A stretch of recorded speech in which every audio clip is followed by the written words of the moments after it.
Why we need more academic futures science programs. Futures literacy is a promising child of anticipatory and futures studies. Those fields have a lot in common. We learn and teach evidence-based critical thinking about open futures, and maybe even more important, we inspire to design collectively desirable futures and cope better with present uncertainties. Ladies and gentlemen, queers and kids, thank you very much for tuning in. Merci d'avance pour votre entrée. I'm Kai Gondlach. I'm both honored and proud to be able to share with you some of my insights about my practical and academic experiences. I graduated the German master program Futures Science at the Free University of Berlin in 2013. Since then, I've been working as a futures researcher doing foresight consulting and keynote speaking. Also, I was co-founder of the Alumni Association of the Berlin Master Program and currently vice chairman. I think my first conscious experience with futures literacy goes back around 20 years and took place in high school when my favorite teacher used to tell us to always be prepared. And we asked back, but for what? And that's how some of us fell into the rabbit hole of futures. As for me, I'm still free falling. Status quo. What do we have in the academic field of futures science? There are 17 primary futures science master or PhD programs worldwide in Australia, Canada, Denmark, Finland, Germany, India, Iran, Italy, Mexico, Peru, Portugal, Scotland, South Africa, Taiwan, UK, and the US. Those programs accept an average of 20 students and produce estimated 15 graduates per institution per year. That makes 255 graduates per year worldwide. Let's set this number into perspective.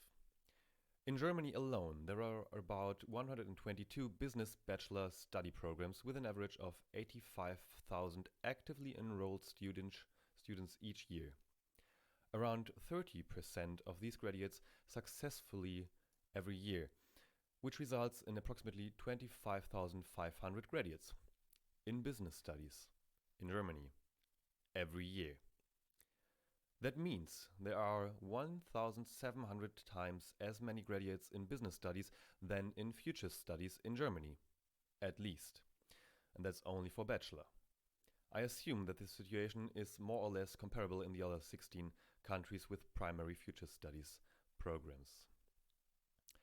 The German labor market officially reports 580,000 job vacancies annually in total and in average for the past decade. Only 0.06 of employees in Germany can provide an academic proof of futures literacy, and the master program is only in place since 2010. This is insane. Please don't nail me down on the numbers. I looked them up on data platforms like Statista or Genesis. Numbers about future science programs have been subject to a discussion on the World Future Science Federation mailing list recently, and I tried to update this list in the past days. Before I get to the importance of future studies and futures literacy, let me already formulate my conclusion. This is not good, and we need to change this. One result of this disparity is that you and me still have to justify our futures background so often just because, statistically speaking, we're basically not there. Another result is this. The vast majority of people in our society, in business and politics, aren't actually educated to design future realities, but they do. I feel a strong disproportion of influence when it comes to responsibilities in shaping futures.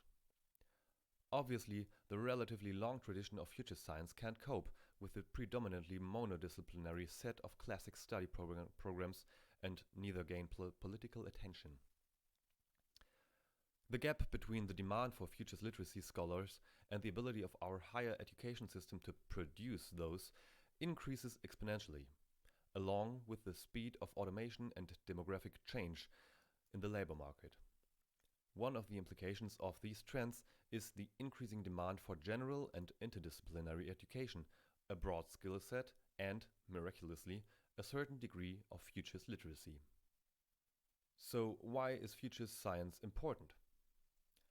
Let's ask a relevant question here, and to be honest, one that I and other future scientists get asked very frequently since we started diving into that field. What is future science, and why is it important, and what the hell will we eventually do for a living? Per usual, I try to explain my professional profile short and simple for the sake of brief comprehensibility. In most cases, my parents, friends, or even clients and listeners never dealt with future science before. But right now, it's different. I assume that most of you are familiar with the VUCA world, which describes the volatility, uncertainty, complexity, and ambiguity of modern times. Coincidentally, this acronym has its root in the military R&D, just like future science. I also assume that you, as one who's attending a UNESCO summit, know your way around the Sustainable Development Goals and their importance and urgency if humanity wants to lead our species and the planet into a livable ecosystem in the future. It seems that the alternative scenario is a dystopic, chaotic state of multiple emergencies in political, ethnic, basic supply, and climatic dimensions. But what brought us here?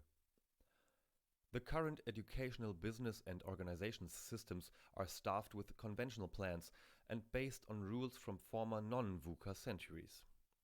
Organizations tend to recruit rather mono than interdisciplinary graduates.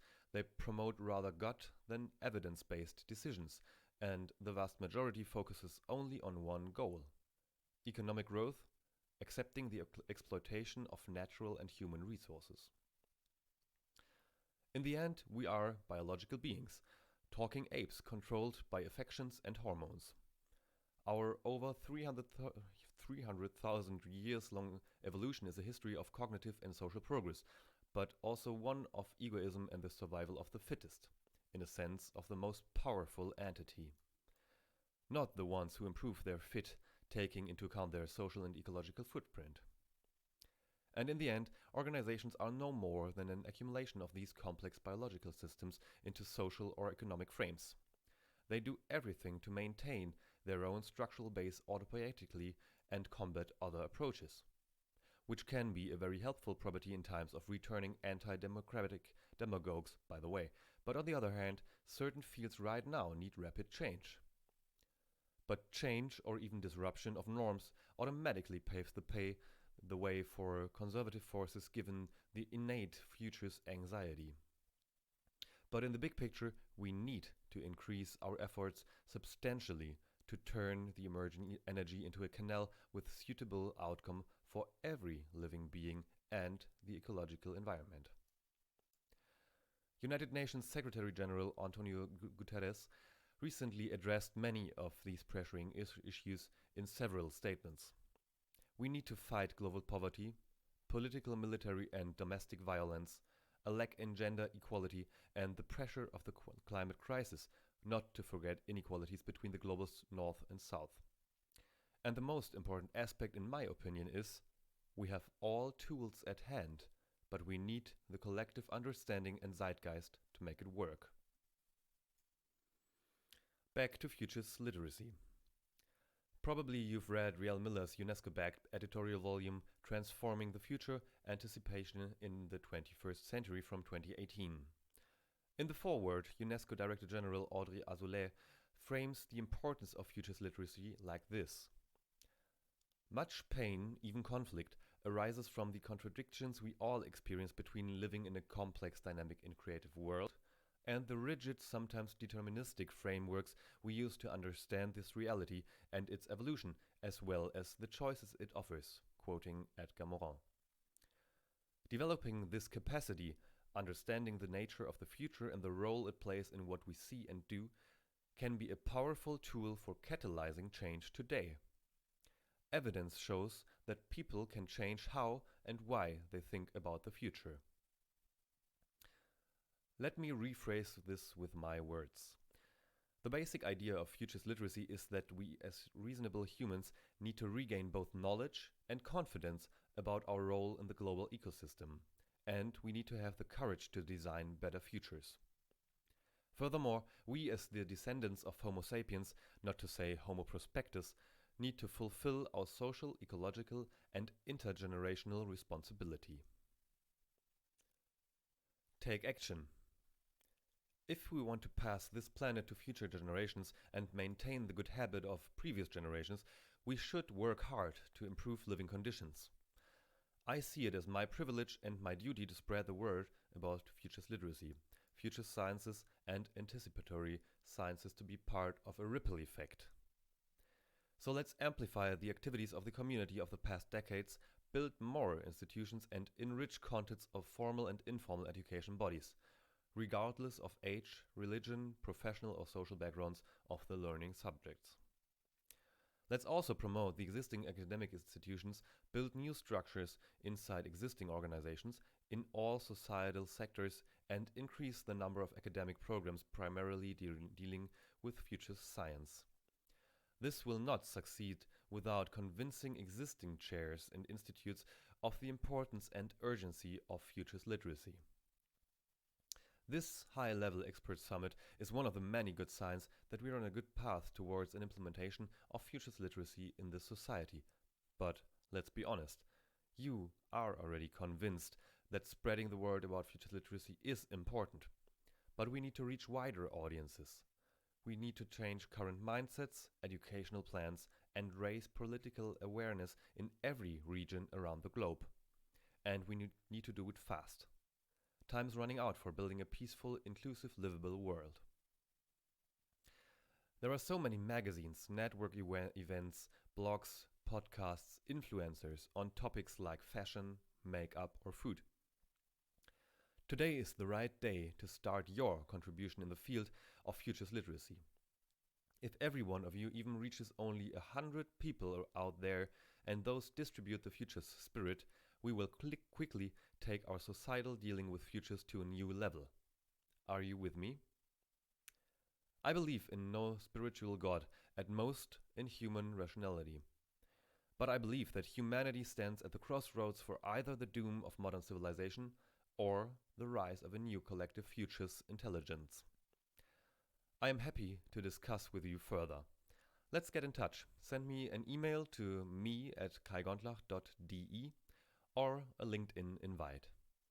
Thank you very much. Merci beaucoup. Take care and goodbye.